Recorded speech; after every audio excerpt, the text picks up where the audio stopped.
What's up, everyone, and welcome to Week 3's episode of Cover Zero, the IDP episode presented by Going for Two. I am your host, Jerry, alongside Hasan and Jordan again. We got a full house tonight again.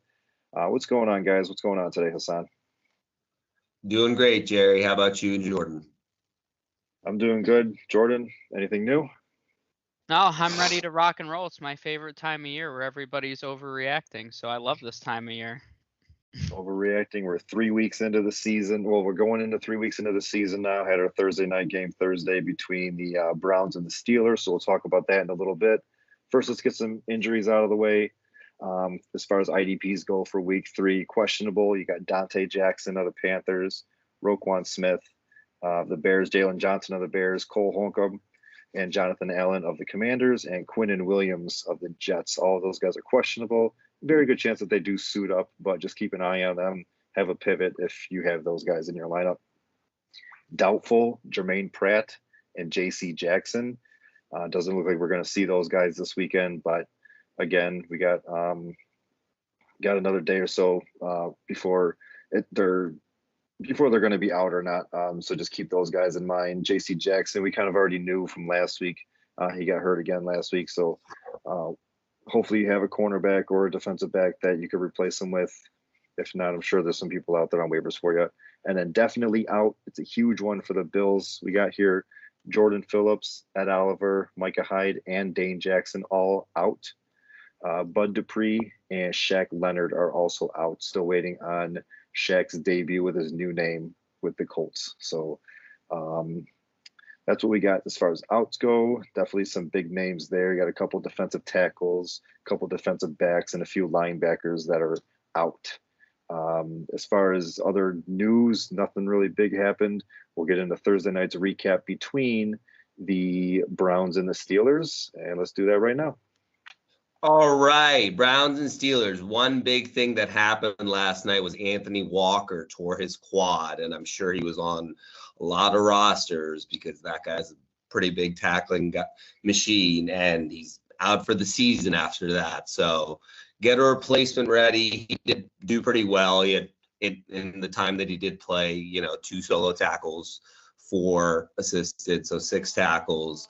The Steelers, they've lost their last 6 now without TJ Watt.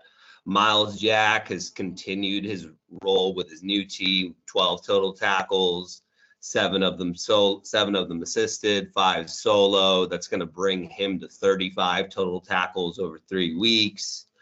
There was not a lot of sacking going on from the Browns, and linebacker Jayon Phillips got to Mitchell Trubisky 1 time. He also was able to lead the Browns in tackles as well, with 2 solo and 5 assisted, so 7 total. He also had a pass defense as well. Myles Garrett last night, which I'm sure everybody threw in always as their, DB1 basic or DL1 basically non-existent, 2 assisted tackles. The Steelers O-line, which has been much maligned, was able to hold him very down. Each team, both of them had 4 passes defended. Denzel Ward, he had 2 of them. He had 5 tackles. That's Denzel for you basically every week. He's going to cover your best guy, and if the guy catches the ball, he's going to make a tackle. If another guy catches the ball, he's going to try to help. John Johnson, last play of the game.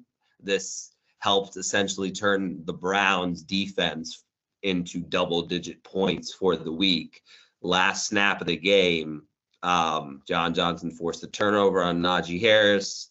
And if I recall correctly, was that Denzel Ward scored off that? So don't remember. If I recall correctly, Denzel Ward scored off that, so that'll be 6 for him as well off of that. Other notable IDPs from the game, Cameron Hayward, he had 4 solo tackles and 3 assisted. Devin Bush, 6 and 5 on the solo and assisted. Minkah Fitzpatrick, after a great first 2 weeks, just 4 tackles, 2 assisted, 2 solo. Grant Delpit, 4 solo, 2 assisted. And then Jock, the linebacker from the Browns, he left with a groin injury, but it should not be long-term. That's what we got for Thursday Night Football. Yeah, it was a good game, nice division game. I believe it hit the over if you're betting, because it was a low over. It was around like 39-40, so it did hit the over. That touchdown at the end kind of screwed. Not only it screwed a lot of people as far as the over goes, but it also screwed some people who might have been playing against the Browns defense. Help people that were playing the Browns defense.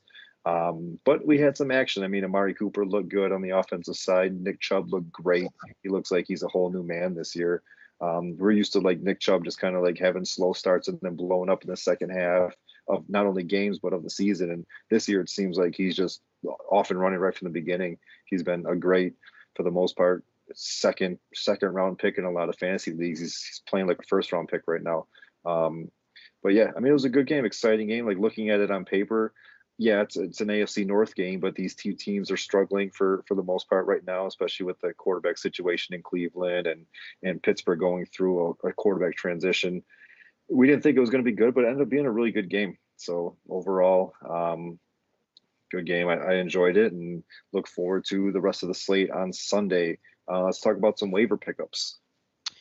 Yeah, so what I want to do is I'll break it down by position, DL, linebacker, and DB, but I'm going to focus a little more rather than deep guys for people that are in more casual leagues. Some of the surprises this year I'm going to focus on more so because it'll probably surprise you. You know, if you look at the top 10 scoring linebackers in a lot of formats, there's guys that you probably wouldn't expect, and you're going to run into situations where they're probably still not owned. And, you know, I was poking around some of my more casual leagues that only have, you know, maybe 2 IDP flexes, and some of these guys were available. So I'm going to hit on some of those guys. I will throw in a few deeper league guys as well, but I really want to hit on some of those guys that you might be able to run out that have scored really well to start the season. I personally really like this time of year once we get going in the next 3 or so weeks, because you can start really analyzing trends. Because if we're being honest about it, in the beginning of the fantasy season and the off season, we're all just guessing based on what we think is going to happen. But as the season progresses, you can start to see trends. You'll start to see little things like, okay, you know, the Rams target slot receivers more, so you look at slot corners and targeting them because they're going to get more tackles that week. So you'll start to see trends like that throughout the year. So kicking it off with some defensive linemen. The first one is Uchenna Wasu from the Seattle Seahawks. He has 10 tackles so far this year. He's gotten into the backfield with a few sacks as well too last week. He did leave the game early last week, so those numbers are including it's really only through 1.5 games. So he's been disruptive for that defense so far. He's a name, I believe he's 15th in scoring right now, depending on how your league is scored. So he's a guy that I'm keeping an eye out on. The second one had 2 sacks last week for the Bears, Travis Gibson. He's a guy that I'm interested to see if he can bring some more consistency. So he was very under the radar in 2021. He ended the season with 7 sacks and 5 forced fumbles, which is really impressive. That was 5th in the league last year, which you look at some of the top dogs in terms of forced fumbles last year. You're looking at Shaq Leonard, number 1, TJ Watt. I think one of the Bosas were there. And then you have Travis Gibson. So it was kind of one of those things that went under the radar, but I'm interested to see if he can bring a little more consistency. And if so, you're looking at a guy that could potentially end with double-digit sacks this year. 4 linebackers. I highlighted 3 different guys. First one is Mykal Walker from the Falcons. Played on 98% of the snaps last week. Thus far, he is 12th in IDP scoring for linebackers. They've been using him kind of all over the formation. He's been very active, so I'd expect him to continue that trend.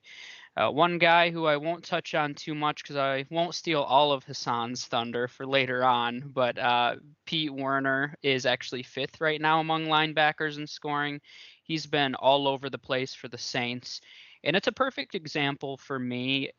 So he was a rookie last season. A lot of people were excited about him coming out of Ohio State, 2nd round pick. and he didn't quite live up to expectations, and a lot of people kind of just dropped him off the face of the earth. And it's always funny to me, and those are the guys that I love to buy on. The guy is 23. He had a solid rookie season, nothing to write home about, but those are the guys that I love to buy low on in general, because people want to write. I mean, we see where Tua started 10 games at the quarterback position and people wanted to write him off already. And the same thing happens on the defensive side of the ball as well. The last linebacker is Frankie Luvo from the Carolina Panthers. So this is kind of crazy. Last week, so he's 6th right now in IDP scoring. He had 10 tackles last week. You don't see this very often, though. Every single one of them was solo, which is kind of interesting. 4 tackles for loss, all in week 2. So he's been very productive to start the season. See if he can keep that trend up. That's all that I have for linebackers. We'll move over to DBs. First, I'm going to highlight Nate Hobbs. He played 100% of the snaps last week for the Raiders. He actually leads all cornerbacks in the NFL in tackles right now. They've been kind of moving him all around. He's played a little bit of safety as well, move him up in the box. He's been blitzing from the slot corner position. He's been literally moving all over the field right now, but he's been a tackling machine for Jaquan Brisker of the Chicago Bears had 10 tackles last week, a rookie for them. He's a guy that I think is going to be probably a perennial 100 tackle guy from the DB spot. I really like his talent. They use him a lot in the box in the run to stop the run game, so I like his talent quite a bit. Jonathan Owens and Marcus Williams, I won't talk too much about. And it might seem crazy because if you're paying close attention to IDPs, you're like, yeah, of course.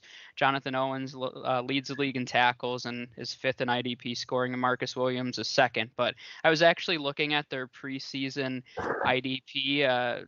ADP. I don't know if I've ever said that out loud. And they were both being drafted outside of the top 150 IDP players. So as much as through 2 weeks we're getting used to seeing these guys atop of the scoring, that's not what was the expectation prior to the season starting.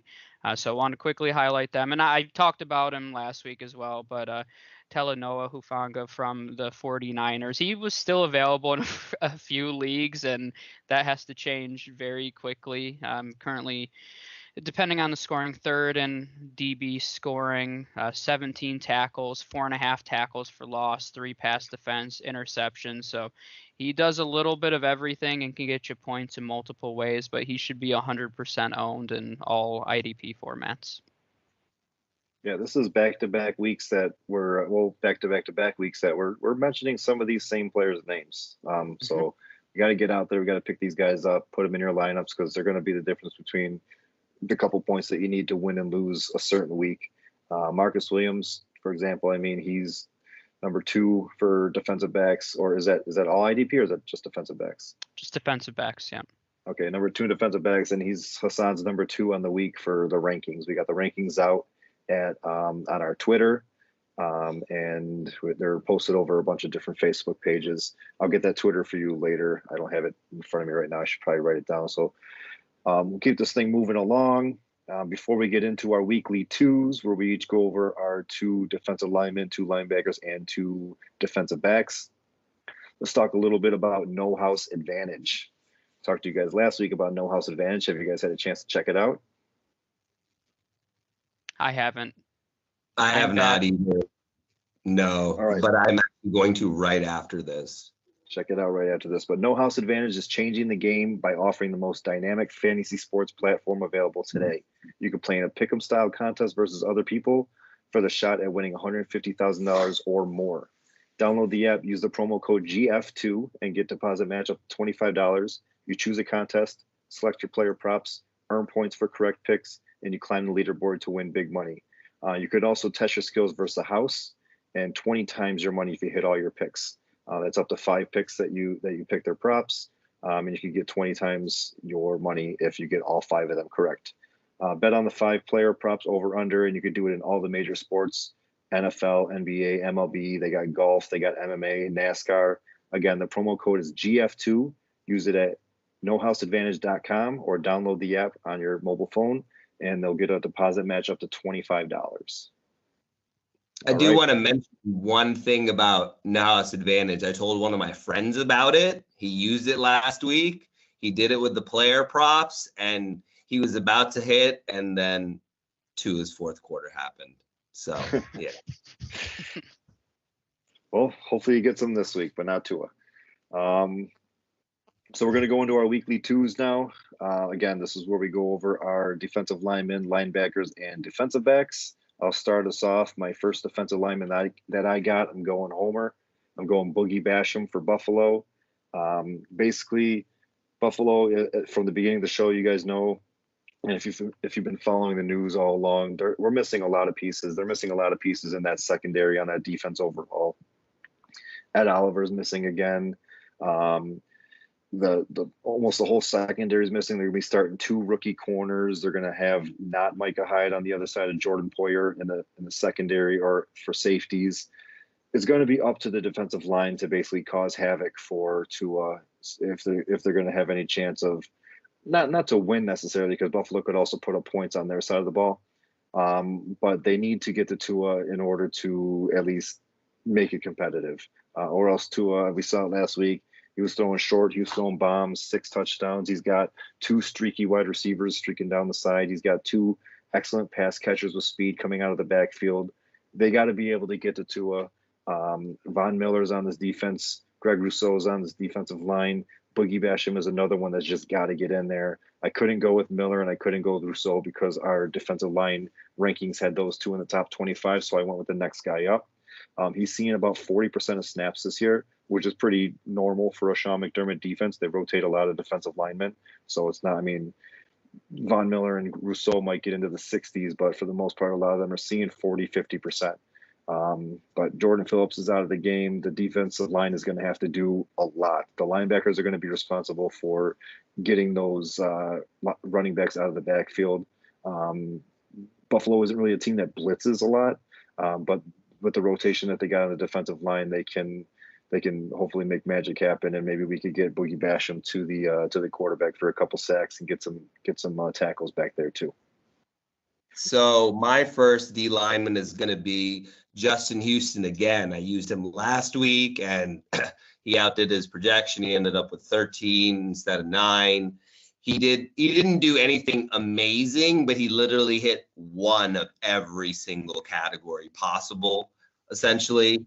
And he's still on waivers everywhere I see him, regardless if it's a defensive league only, a couple of defensive players, one with a flex.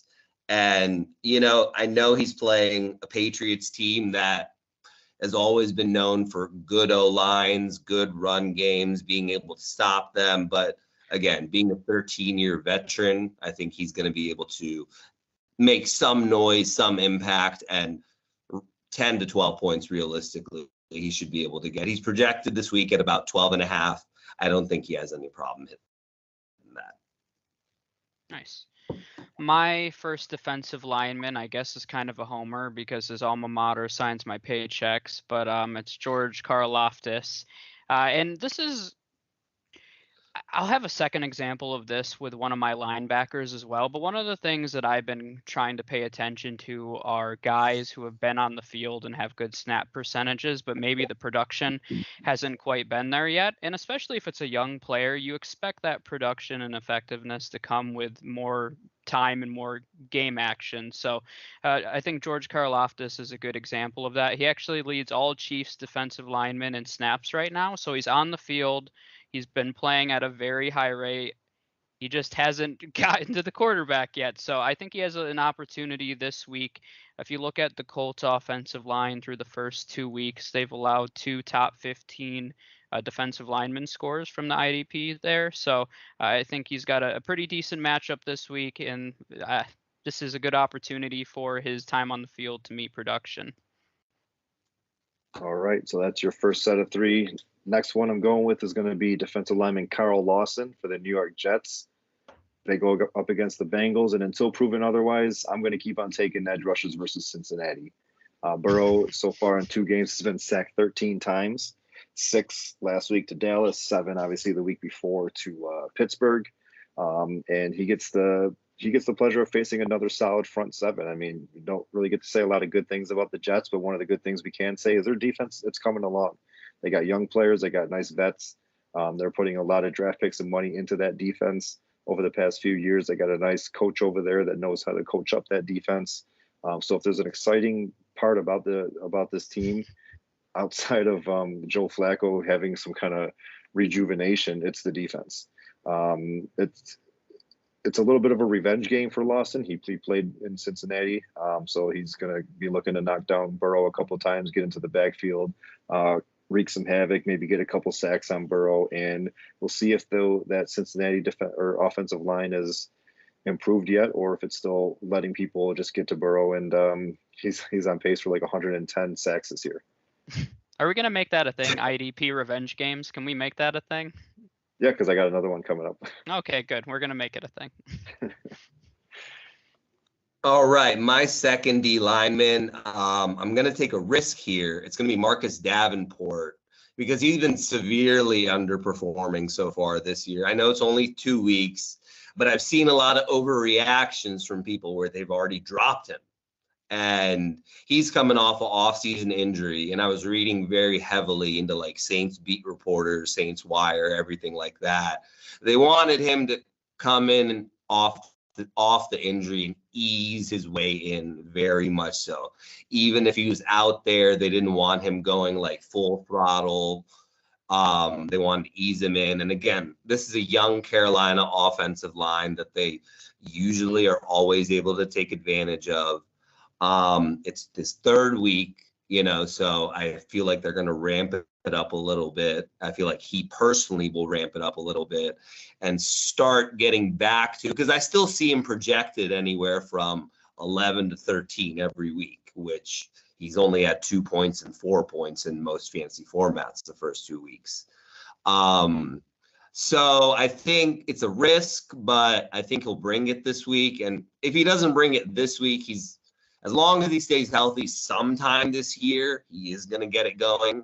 We can't obviously just predict the future and say, hey, it's going to be week 6, it's going to be week 5, but I'm going to call it week 3. Let's go.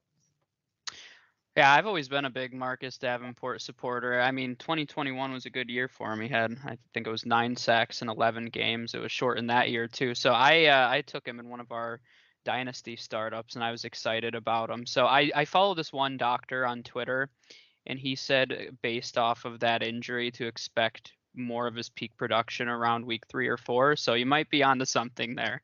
It's funny that I follow several of those Twitter doctors. And in the beginning, I'm like, these guys are just throwing numbers out there. But if you really start the trend when they're like, 80% performance after 2 weeks, and after 5 weeks, you can expect full performance. A lot of those are really close. So that's just a random throw in there. But my second defensive lineman is Josh Sweat of the Philadelphia Eagles.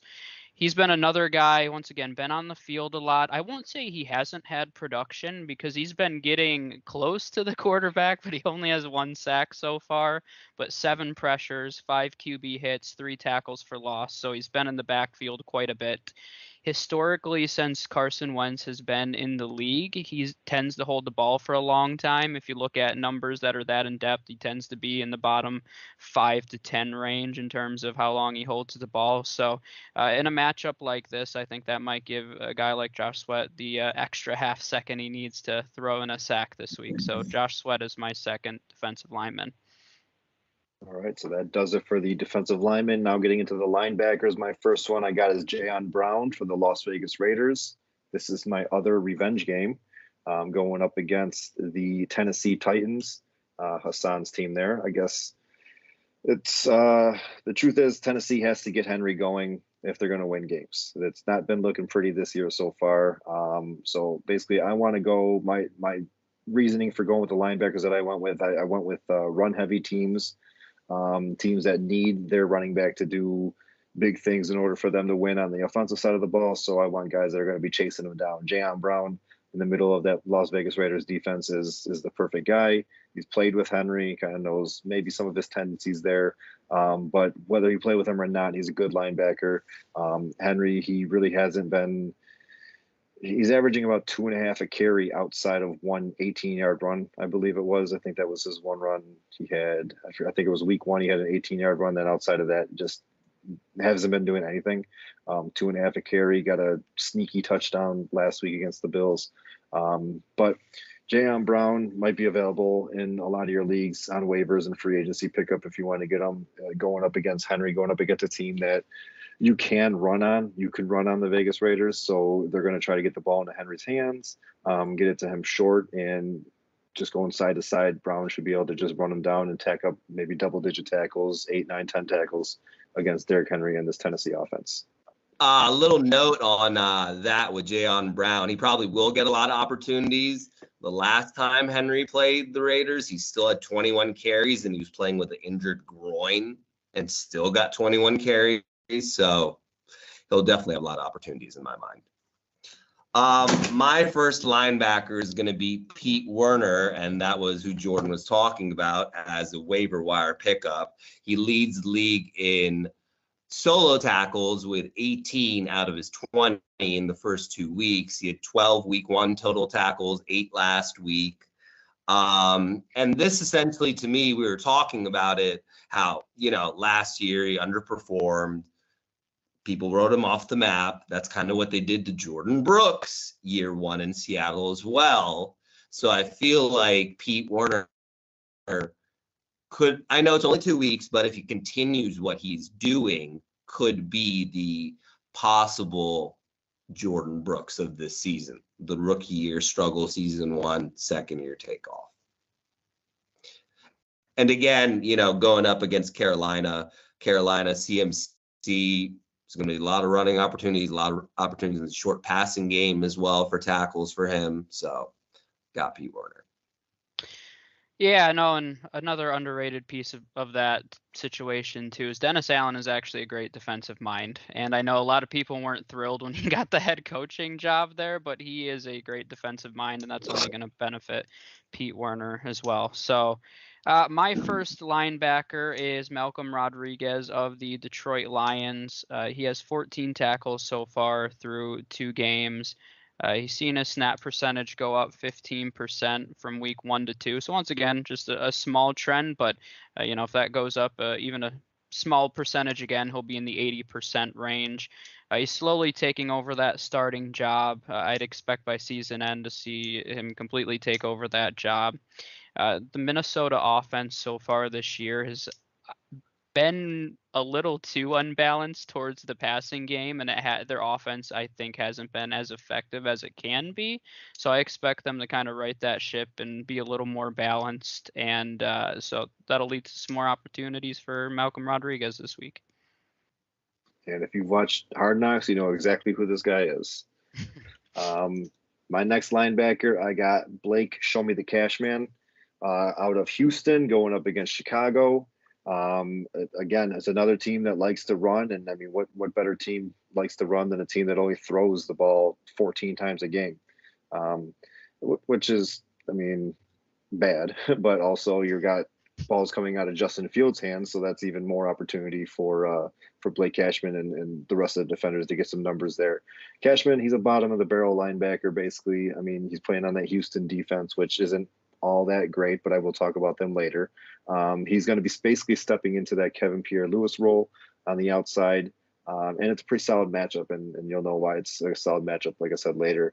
They're not, again, the Bears are really not good at throwing the ball. They're averaging 14 throws a game. They threw less last week than they did in that monsoon against San Francisco, which is crazy.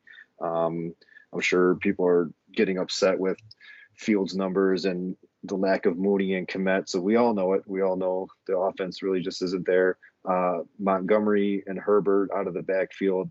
Justin Fields looking to run with the ball. Plenty of opportunities for Blake Cashman to try to run down some tackles and hopefully rack up some stats this week. And if you don't have him in your starting lineup this week, go out and grab him, because he might make some noise this week to be worthy of starting for you in the future weeks.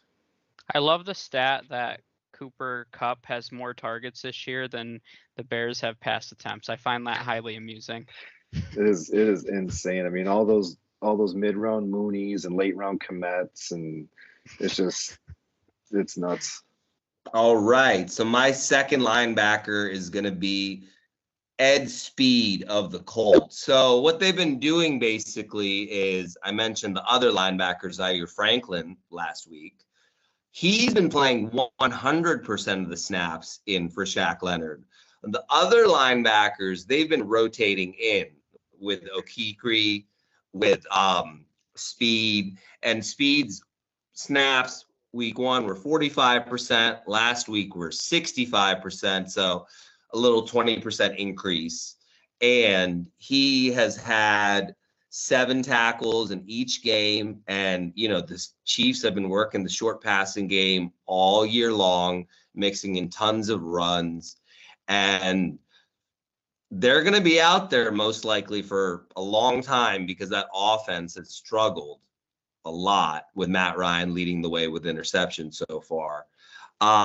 So I think he's going to have a lot of opportunities for tackles with the way that, again, his snap percentage, I know it's a very small sample size, has continued to increase a little bit. Maybe if we see around 70 to 75%, he can get some more in, but that's definitely a guy that's going to be very low on the waiver wire, available everywhere, and most likely get you double-digit points this week. My next linebacker and last linebacker, I didn't pick 1,000, so Jerry didn't scold me, is Anthony Barr against the Giants this week on Monday Night Football. He was second in the team in tackles in week 2, played 87% of the snaps. I like the matchup against the Giants. I think it offers an opportunity for turnovers. They've been 4th in the league in rush attempts thus far. So Anthony Barr is kind of an under the radar guy overall, but the Cowboys actually, some of their beat writers wrote quite a bit about him being the complement that they wanted to Micah Parsons this offseason. And thus far, he's been pretty effective through 2 games. So I have Anthony Barr. All right. And did you see that Micah Parsons is dealing with a little bit of a sickness? Did you read that at all today? He's down with the sickness. Yep. Yeah. They play Monday night. Hopefully he plays, but if not, it's going to be interesting. Getting into the defensive backs, I got J.C. Horn for Carolina. I'm not saying I'm chasing, but I'm chasing. We saw a little glimpse of 2019 Jameis Winston last week versus the Bucks, and I'm not talking about the touchdowns.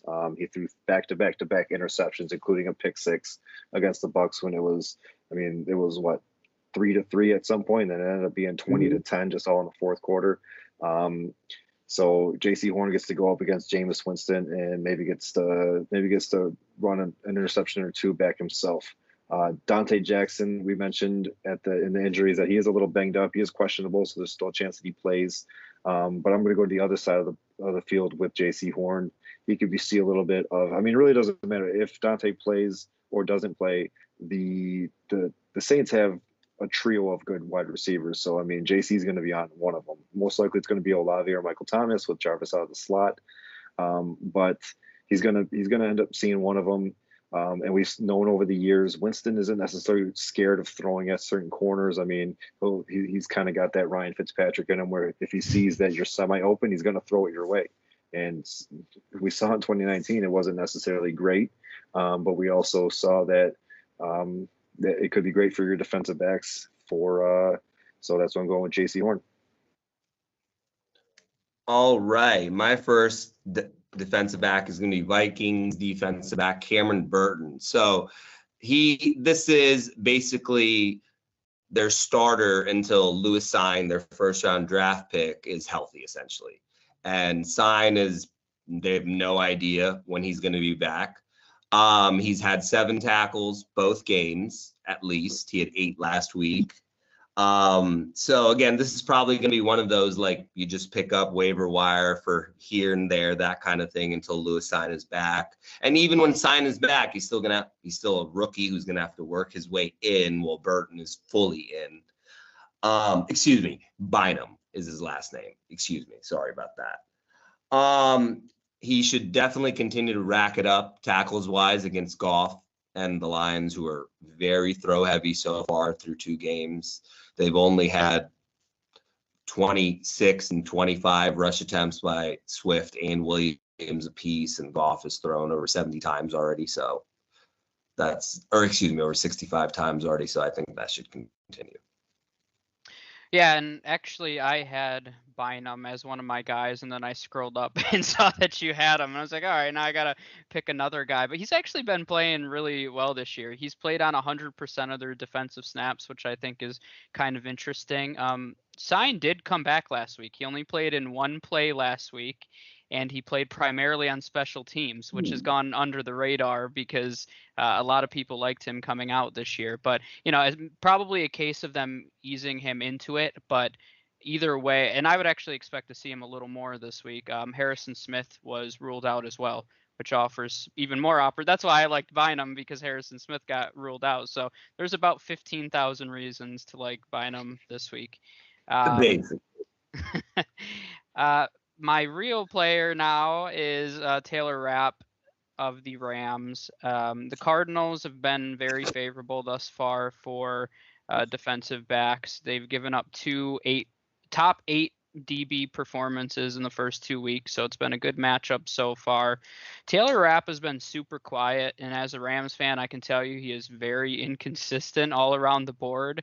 But last week he was fourth in snap percentage. He is up for the entire defense for the Rams.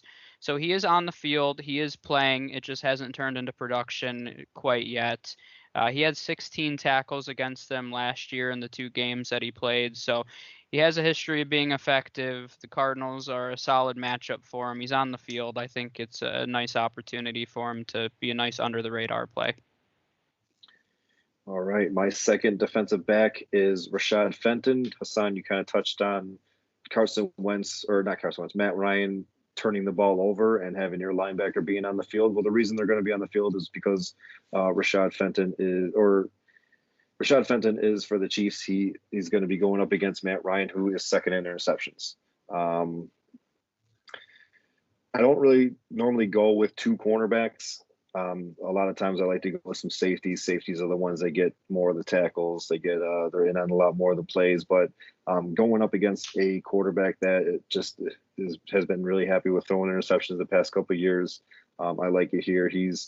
We went into the season not knowing anything. Well, not really not knowing, but not like expecting a lot out of the Kansas City defense secondary.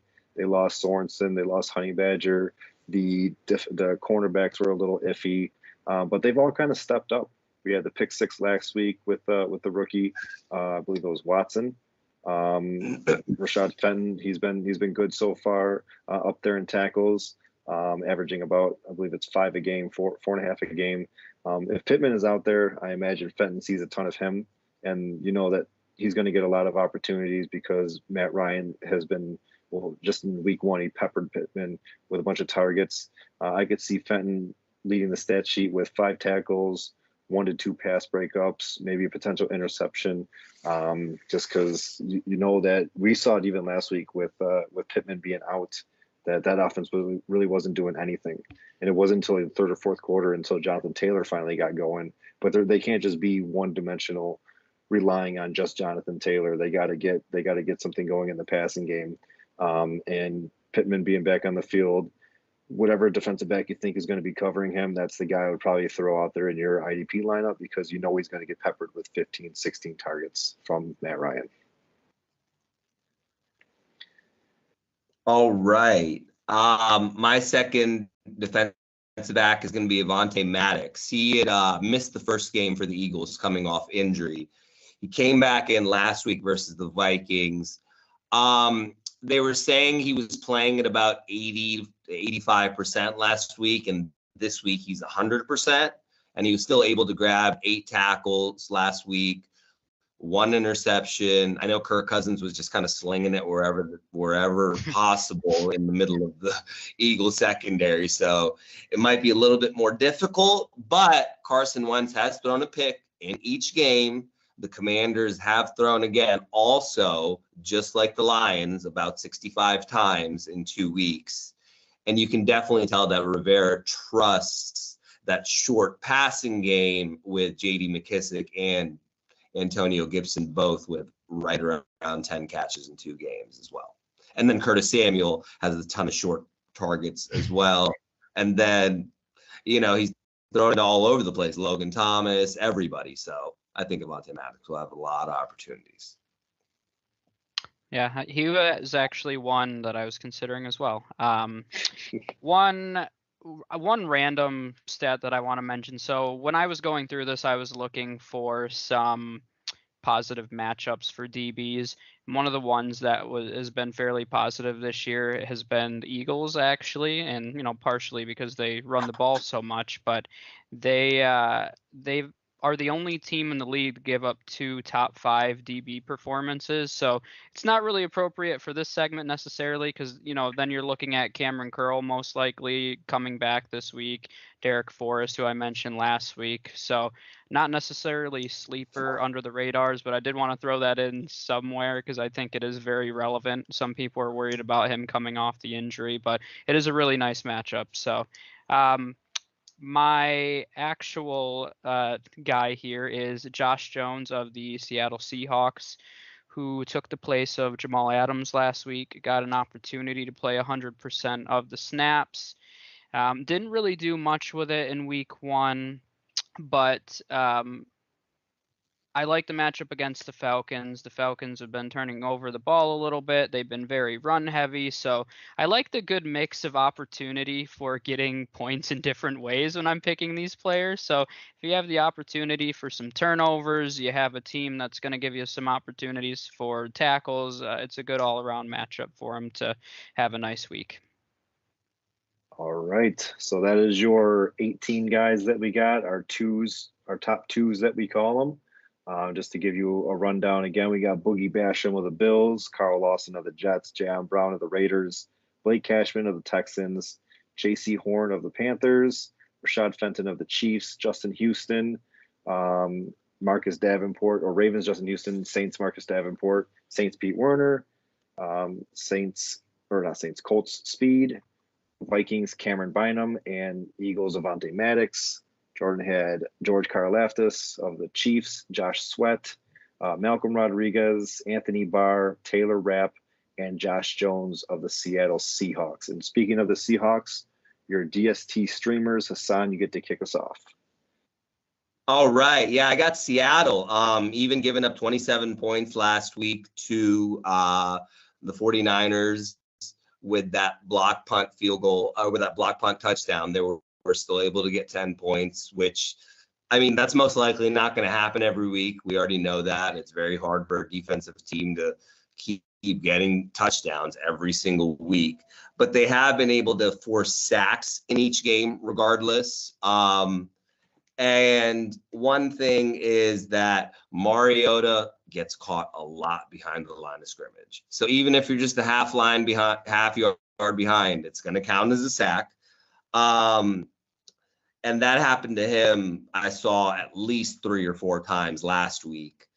And then again, and the thing with the Falcons is they either will get down so much or get up so much, and then one thing happens where they start coming back, and then Mariota starts forcing things down the field, or then they lose the lead, and then Mariota starts forcing things down the field. And that's something he's done all his career anywhere he's been, and it usually ends up in 1 or 2 turnovers a game. So watch for that as well. So I got Seattle for the week. Yeah, I think that's a pretty strong one. Mine this week is the Giants at home against the Cowboys, and I actually had to pull back on this a little bit because I stream defenses in almost every single league that I play in, and I picked them up in so many of my leagues. I'm like, okay, I don't want to be that invested in the Giants, but I think that they have a nice opportunity at home on Monday Night Football. They have been top 10 in QB pressures so far. We'll have to monitor whether or not Ojulari and Kayvon Thibodeau end up making their debut. They have been practicing, so there's the potential with an extra day that you see them on Monday Night Football, which is only going to add to this case. But, if they focus on stopping the run, which they've been pretty good at so far this year, put the game in Cooper Rush's hands. Cooper Rush hasn't been turning over the ball too much, but he has, if you look at danger throws, he's been in the top 10 so far this season. So if they put the ball in Cooper Rush's hands, make him win the game essentially for the Cowboys. I think that gives the Giants some potential for some turnovers. I expect them to get to Cooper Rush a few times with that offensive line being So I do like the matchup for the Giants. They were owned when I checked earlier. I believe it was 12% on Yahoo, somewhere around there. So they're available still in quite a few leagues.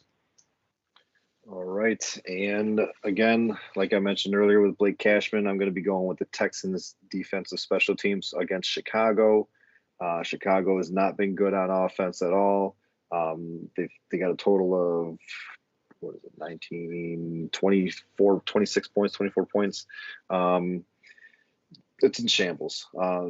They got 28 passing attempts from Justin Fields. He's been sacked 5 times, been picked off twice. They're 2 projected top 2 pass catchers. Mooney and Kmet have a combined 2 catches for 4 yards. The team, it's 29 points overall. It was 19 in week 1, 10 in week 2.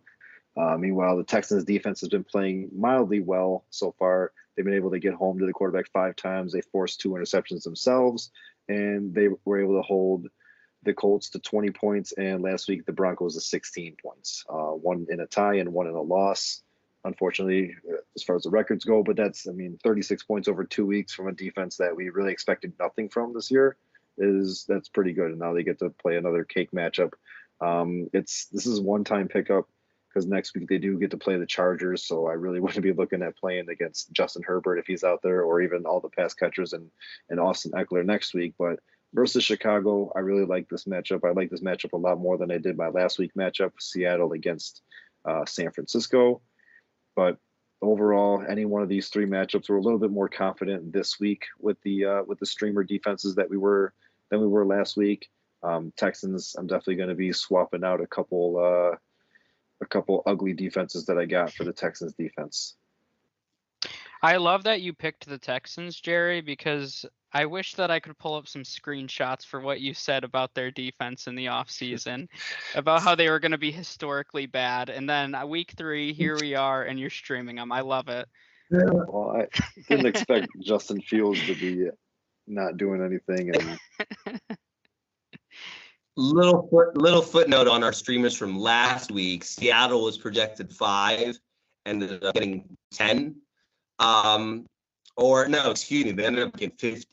It might have been 15, was it? No, they got 10, excuse me, sorry.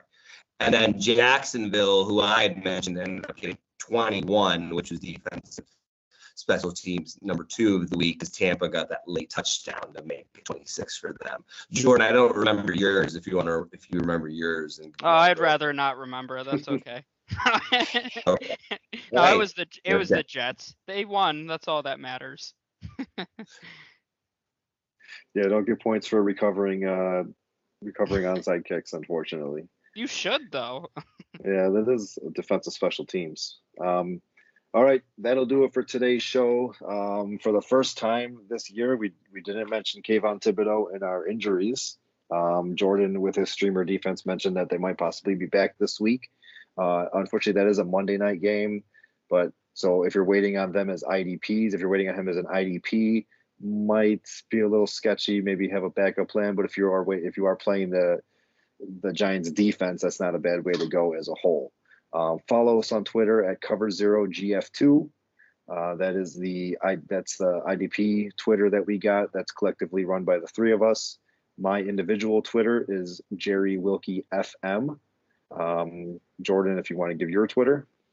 Yeah, mine is Dr. DR Fantasy Sports. All right, and then Hasan. All right, my Twitter is going to be at KAAZEME. All right, so that'll do it for week 3 Cover 0 podcast, the IDP podcast. Until next time, enjoy your Sunday of football. Enjoy the Monday night game between the Cowboys and the Giants, which we seem to get on primetime at least once a year. Back to the Manning and Romo days too. And we will see